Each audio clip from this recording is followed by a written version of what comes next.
Alright, so we're going to show you how to do deconvolution on oligos running on an SEC column with ammonium acetate. So the charge state series typically doesn't get as much charge on it, and on SEC it's sometimes pretty hard to find where your oligo came out. So what I do is I typically will first drag across. So remember, on SEC things elute from big to small. So big stuff over here, small stuff over here.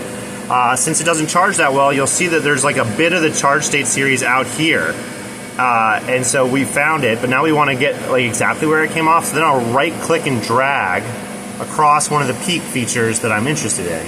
And then that will make an EIC over on the left where it actually came out. And so then I'll right click and drag and re-extract just the area where there's the data from the peak, and that will make it look better. And then I like to use as many charge states as I can see before I do deconvolution. Then I'm going to do maxent1 deconvolution. For the resolution, I'm going to put it at 1. For the width at half height, I'm going to put it at 1.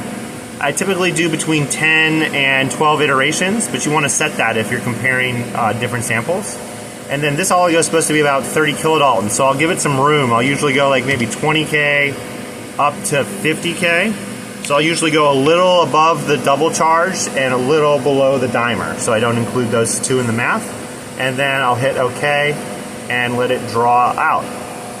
All right?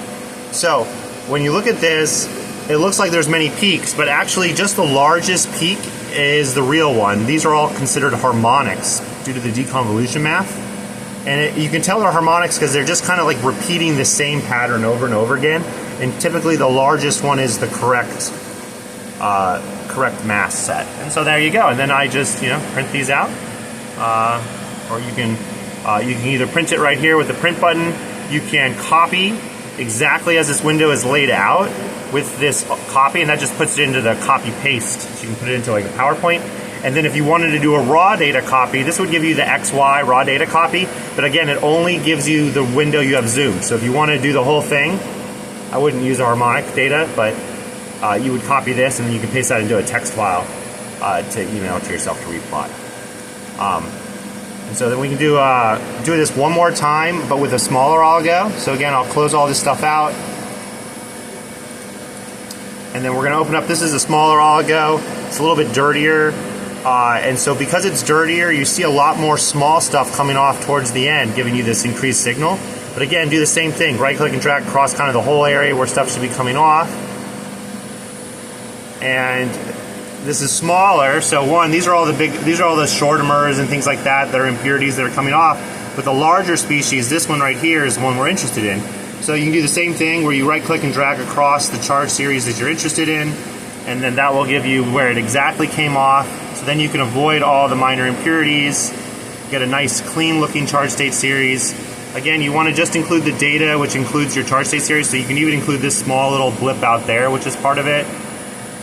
And then again, maxent1, but this guy's smaller, it's about 15K, 13K, so again, within that range, above the double, below the dimer, and let that go, and you'll see it kind of pop out of the noise right there.